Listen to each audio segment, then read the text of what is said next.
All of his co-workers were gone. What could it mean? Stanley decided to go to the meeting room. Perhaps he had simply missed a memo.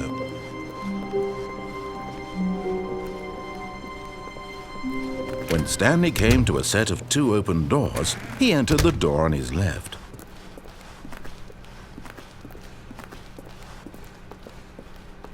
Yet there was not a single person here either.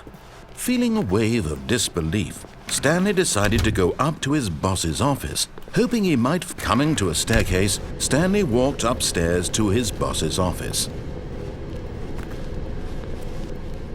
But Stanley just couldn't do it.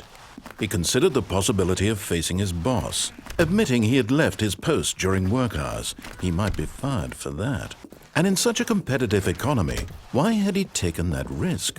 All because he believed everyone had vanished? His boss would think he was crazy.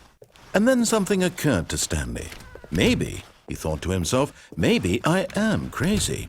All of my co-workers blinking mysteriously out of existence in a single moment for no reason at all? None of it made any logical sense. And as Stanley pondered this, he began to make other strange observations. For example, why couldn't he see his feet when he looked down? Why did doors close automatically behind him wherever he went? And for that matter, these rooms were starting to look pretty familiar. Were they simply repeating? No, Stanley said to himself, this is all too strange. This can't be real. And at last, he came to the conclusion that had been on the tip of his tongue. He just hadn't found the words for it. "I'm dreaming!" he yelled. "This is all a dream." Oh, what a relief Stanley felt to have finally found an answer, an explanation. His co-workers weren't actually gone. He wasn't going to lose his job. He wasn't crazy after all. And he thought to himself, I suppose I'll wake up soon. I'll have to go back to my boring real-life job pushing buttons. I may as well enjoy this while I'm still lucid. So he imagined himself flying and began to gently float above the ground.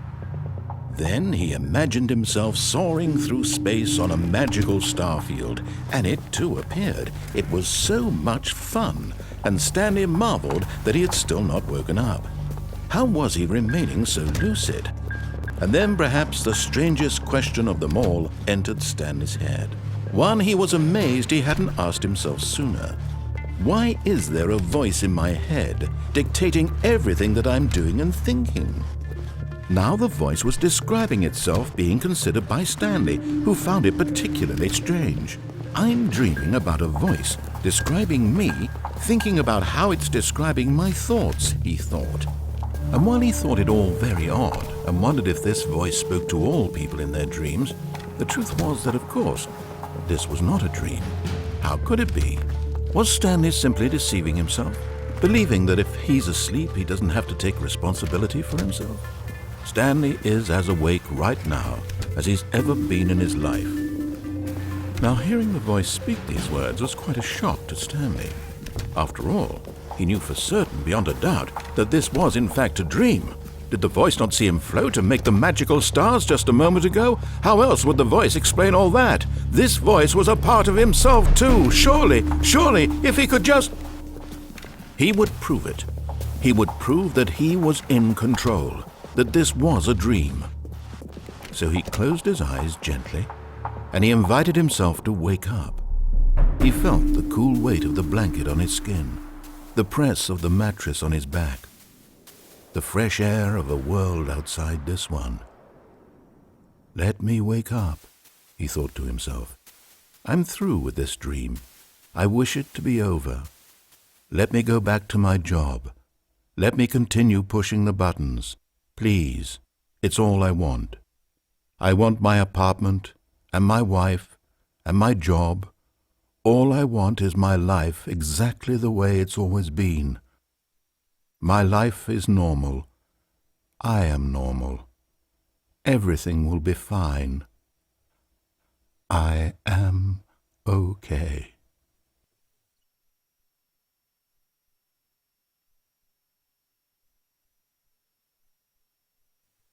Stanley began screaming. "Please, someone, wake me up. My name is Stanley. I have a boss. I have an office. I am real. Please, just someone tell me I am real. I must be real. I must be. Can anyone hear my voice? Who am I? Who am I?" And everything went black.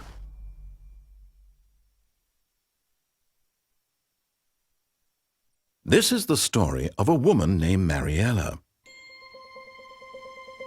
Mariella woke up on a day like any other. She arose, got dressed, gathered her belongings, and walked to her place of work.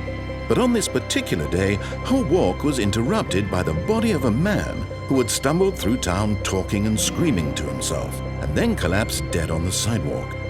And although she would soon turn to go call for an ambulance, for just a few brief moments she considered the strange man. He was obviously crazy, this much she knew. Everyone knows what crazy people look like. And in that moment, she thought to herself how lucky she was to be normal. I am sane. I am in control of my mind. I know what is real and what isn't. It was comforting to think this, and in a certain way, seeing this man made her feel better. But then she remembered the meeting she had scheduled for that day, the very important people whose impressions of her would affect her career, and by extension, the rest of her life. She had no time for this, so it was only a moment that she stood there, staring down at the body. And then she turned and ran.